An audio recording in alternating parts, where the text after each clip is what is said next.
लोक जनशक्ति। Kanpur central station पर फिर पकड़ी गई लाखों की टैक्स चोरी। हावड़ा से कानपुर आ रही कालका मेल की बीपीयू बोगी से जीएसटी अधिकारियों ने पकड़ा लगभग 2 करोड़ रुपए टैक्स चोरी का सामान। सोमवार रात देर से मंगलवार की दोपहर तक चली छापेमारी और जब्ती की कार्रवाई में अधिकारियों ने जब्त किया 208 नग कीमती सामान। GST joint commissioner DK Verma के अनुसार जब्त माल में सबसे अधिक 108 नग रेडीमेड और होजरी के हैं, जो अंकल उर्फ वसी नाम के कुख्यात दलाल के बताए जा रहे हैं। वहीं बाकी के जब्त माल में बीड़ी, तंबाकू और कंप्यूटर गुड्स जैसा महंगा सामान भी है। अंकल रेडीमेड का सबसे बड़ा दलाल है। वहीं जब्त माल में 11 नग बीड़ी, कंप्यूटर गुड्स और रेडीमेड गारमेंट्स भी हैं, जो अशफाक उर्फ बउआ, आफ्ताब अंसारी उर्फ मुनक्का और बॉबी नाम के दलालों के बताए जा रहे हैं। नगों व बोरों पर मार्क देखकर पता लगाया जा रहा है कि किस किस दलाल का ये माल है। अंकल उर्फ मसीह के अलावा पकड़े गए टैक्स चोरी के माल में बॉबी, अशफाक उर्फ बउआ सहित मुनक्का जैसे कुख्यात टैक्स चोर रेल दलालों का माल भी शामिल है। जानकारों के अनुसार पकड़े गए सामान पर 18 से 28% तक का टैक्स है। इस कारण माना जा रहा है कि पूरे 208 नगों पर 50 से 60 लाख रुपए टैक्स बन सकता है। जुर्माना लगने पर यह रकम दोगुना से भी ज्यादा हो सकती है। इतना ही नहीं, अधिकारियों ने दिल्ली से करोड़ों का माल भरकर लाई एक अन्य बीपीओ बोगी को भी सेंट्रल पर रुकवा दिया है। ज्वाइंट कमिश्नर के अनुसार उक्त बोगी को खोलने की अनुमति रेलवे से मांगी गई है। उक्त बोगी पर एनडीएलएस सीएनबी का टैग लगा हुआ है। बताया गया है कि छापे के दौरान कई प्लेटफॉर्म पर फैले जीएसटी अधिकारियों ने रेल दलालों के इशारे पर प्लेटफॉर्म पर जीएसटी अधिकारियों से अभद्रता भी की, लेकिन जीएसटी अधिकारियों ने इस बात से इनकार किया है। बता दें कि कानपुर सेंट्रल टैक्स चोरी का गढ़ बन चुका है। यहां पर अंकल, बउआ, सुपारी स्मगलिंग का किंग कुख्यात आफ्ताब अंसारी और पप्पू मीठा जैसे करोड़पति दलाल सालों से सक्रिय हैं।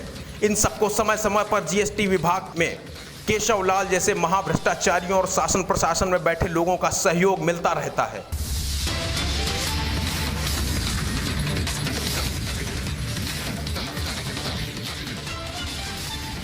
आप देख रहे हैं लोक जनशक्ति। जिलाधिकारी कानपुर नगर द्वारा नवोदय विद्यालय सरसौल का औचक निरीक्षण किया गया। निरीक्षण के दौरान उन्होंने कक्षा 12, कक्षा 10 और लैब का निरीक्षण किया। निरीक्षण के दौरान जिलाधिकारी ने उपस्थित बच्चों से उनकी समस्याओं के बारे में जानकारी ली। कक्षा 12 के बच्चों से उन्होंने पूछा कि उन्हें सबसे अच्छा सब्जेक्ट कौन सा लगता है। इस पर उपस्थित बच्चों द्वारा उन्हें बताया गया कि उन्हें हिंदी, अंग्रेजी, मैथ आदि सब्जेक्ट पढ़ने में काफ़ी अच्छा लगता है। जिलाधिकारी ने उपस्थित बच्चों से पढ़ाई के साथ खेलकूद भी जरूरी है, जिससे शरीर का विकास होता है और बौद्धिक क्षमता बढ़ती है। जिलाधिकारी ने महाराजपुर स्थित अस्थायी गौशाला का भी निरीक्षण किया। निरीक्षण के दौरान उन्होंने यहां गायों की संख्या के विषय में जानकारी की तो उपस्थित ग्राम पंचायत अधिकारी द्वारा बताया गया कि वर्तमान में यहां 80 गायें हैं। उन्होंने निर्देशित करते हुए कहा कि पशुओं के डॉक्टर यहां प्रतिदिन आएँ और ये बात सुनिश्चित की जाए। निरीक्षण के दौरान उप जिलाधिकारी नरवल, अमित गुप्ता, खंड विकास अधिकारी आदि मौजूद रहे। आप देख रहे हैं लोक जनशक्ति। अपर श्रमायुक्त एसपी शुक्ला ने एक प्रेस वार्ता का आयोजन किया। वार्ता के दौरान उन्होंने योजनाओं की उपलब्धियां बताई। प्रदेश सरकार द्वारा असंगठित क्षेत्र के भवन और अन्य प्रदेश भवन नियमावली 2009 के अंतर्गत उत्तर प्रदेश भवन और अन्य सन्निर्माण कर्मकार कल्याण बोर्ड गठित किया गया है। उन्होंने बताया कि निर्माण कार्यों से जुड़े पंजीकृत श्रमिकों के कल्याणार्थ निम्नलिखित योजनाएं प्रदेश में प्रभावी की गई हैं। मेधावी छात्र पुरस्कार योजना, संत रविदास शिक्षा सहायता योजना, कन्या विवाह सहायता योजना, चिकित्सा सुविधा, महात्मा गांधी पेंशन योजना आदि योजनाओं के बारे में विस्तार पूर्वक जानकारी दी। नहीं पा रहे हैं। आयुष्मान भारत में कवरेज न पाने का एक बहुत बड़ा कारण था। वो 2011 की जनगणना पे आधारित था और 2011 की जनगणना में जो पर्टिकुलर एक कार्ड था जिनके पास था वही करते थे, बीपीएल जो भी था। तो इसलिए उसमें जो आवर्त नहीं होती थी उनको आवर्त करने के लिए हमारे यहाँ स्टेट गवर्नमेंट ने शुरू कर दिया मुख्यमंत्री जन आरोग्य योजना। तो हम लोग मालूम होगा इस बार बजट में उसके लिए एलोकेशन हुआ है, बजट एलोकेशन ये पहले चल रही है, ऑलरेडी चल रही है। तो उसमें सबका कवरेज हो रहा है। तो 2 सामाजिक सुरक्षा योजनाएं ऑलरेडी हमारी चल रही है असंगठित क्षेत्र के श्रमिकों के लिए। उनका बिना पंजीयन हुए ही इसमें पंजीयन हो रहा है। मतलब जो सामाजिक कर्मकार सामाजिक सुरक्षा बोर्ड है उसमें बिना पंजीयन हुए ही इन 2 योजनाओं में पंजीयन चल रहा है। आप देख रहे हैं लोक जनशक्ति। हमीरपुर में रंगदारी न देने पर दबंगों ने एक युवक को उससे घर से उठा लिया और उसकी जमकर पिटाई करी। मामला पुलिस तक पहुंचते देख उन्होंने उसे सुनसान जगह पर छोड़कर भाग गए। ये मामला जनपद हमीरपुर की राठ कोतवाली के अंतर्गत आने वाले मोहल्ला फरशोलियाना का है, जहां पर एक किशोरी ने 1 दर्जन से अधिक दबंगों के ऊपर घर में घुसकर मारपीट करने और उसके मामा को रंगदारी न देने पर असलहे के दम पर अपहरण करने और मारपीट करने का आरोप लगाया है। पीड़ित ने बताया कि कुछ दिन पहले ही दबंगों द्वारा 50,000 रुपए मांगे गए थे। जब उसने देने से मना किया तो आज सुबह 6 बजे दबंगों ने आकर घर की कुंडी बजाई। जैसे ही किशोर ने कुंडी खोली, किशोरी के साथ मारपीट करते हुए दबंग युवक को घर से सुबह उठा ले गए। जब तक किशोरी ने शोर मचाया तब तक युवक को उठाकर वे जा चुके थे। मोहल्ले वालों के द्वारा पुलिस को सूचना दी गई। मोहल्ले में पहुंची पुलिस ने घटनास्थल का मुआयना किया और अपराधियों के घर जा पहुंची, जिसकी खबर पहले ही अपराधियों को लग गई थी। पुलिस के डर से आरोपियों ने युवक को ले जाकर एक सुनसान खेत में छोड़ दिया और पुलिस को बताने पर जान से मारने की धमकी भी दी। फरसोलियाने में रहती हूँ।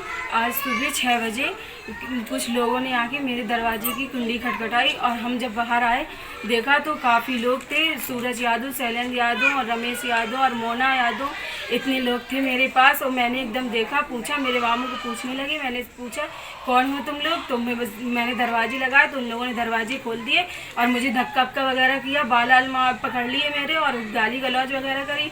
और हमने पूछा कि मामू क्यों ले जा रहे हो, तो उसने कट्टा लगा दिया और मामू से 50,000 रुपये मांगने की कोशिश की। हमने पूछा किस लिए, क्यों पैसे मांगे जा रहे हैं, तो इन लोगों ने कुछ नहीं बताया और मामू को मेरे मारते हुए ले गए यहाँ से। जब ले गए तो मैंने मोहल्ले वालों को हल्ला मचाया, इकट्ठा किए। जब तक वो ले जा चुके थे मैंने पुलिस में कंप्लेन की, तो वहाँ ले जाके मेरे मामू को मारपीट की। जब पुलिस पहुँची तो वहाँ से ले जाके मेरे मामू को नहर वगैरह में खेत में छोड़ाए हैं। और जब मामू आए मेरे पूछा मैंने कार्रवाई की, तो इसलिए किसी ने कोई कार्रवाई नहीं की।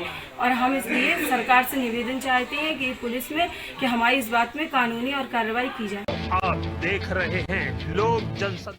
यूपी के हमीरपुर जिले में आज उस समय हड़कंप मच गया जब प्रयागराज से वापस लौटी हमीरपुर डिपो की एक बस में एक सवारी का शव बस की सीट के नीचे पड़ा हुआ मिला, जिसके बाद मौके पर पहुंची पुलिस ने शव को कब्जे में लेकर पोस्टमार्टम के लिए भेज दिया है और मामले की जांच शुरू कर दी है। ये अज्ञात बस यात्री था, रोडवेज से कहीं ट्रैवल कर रहा था।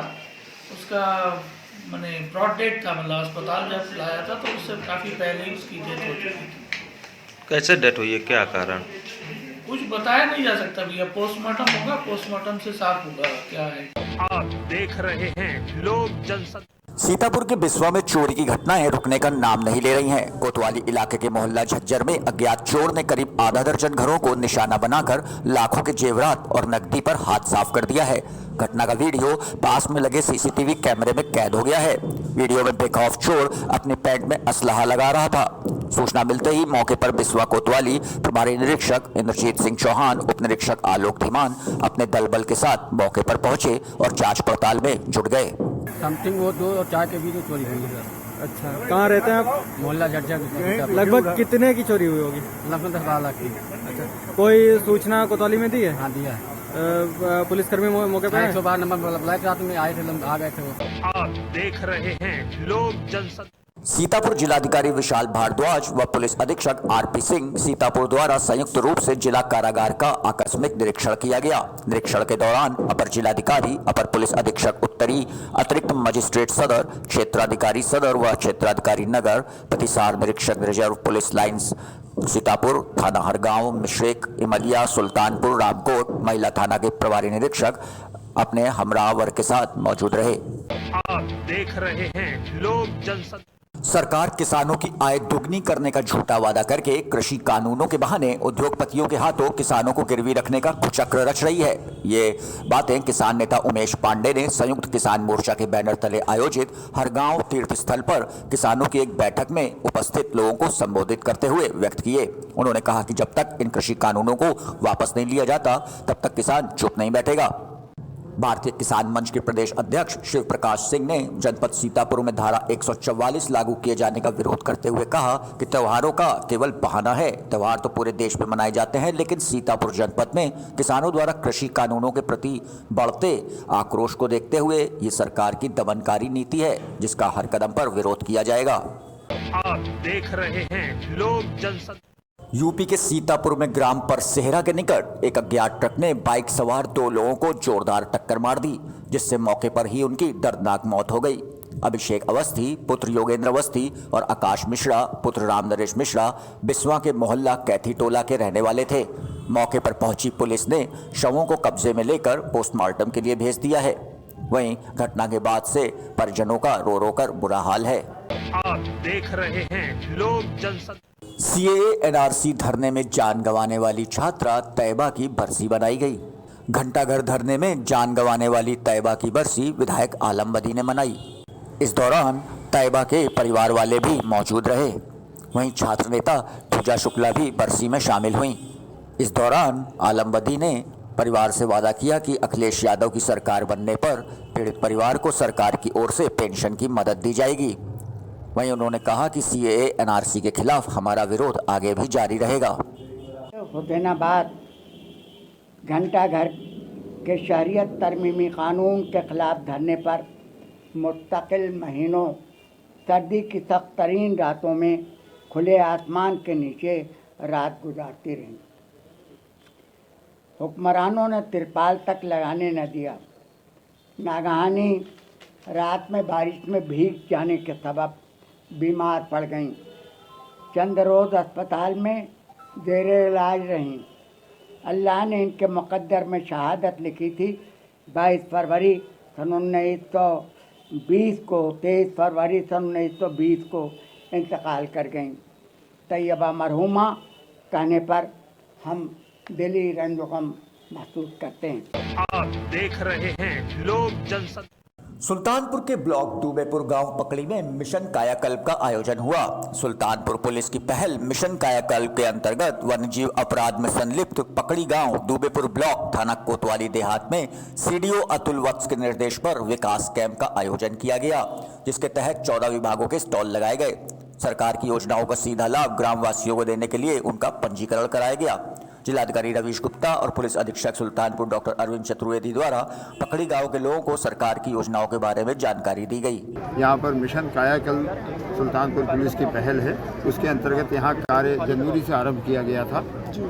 मैंने जिलाधिकारी सुल्तानपुर श्री रवीश गुप्ता जी और सीडीओ सुल्तानपुर श्री अतुल वत्स जी से अनुरोध किया कि जो सरकार की योजनाएं हैं जिनका सीधा लाभ इन ग्रामवासियों को मिल सकता है, उसके लिए एक कैंप लगाकर एक समेकित प्रयास किया जाए।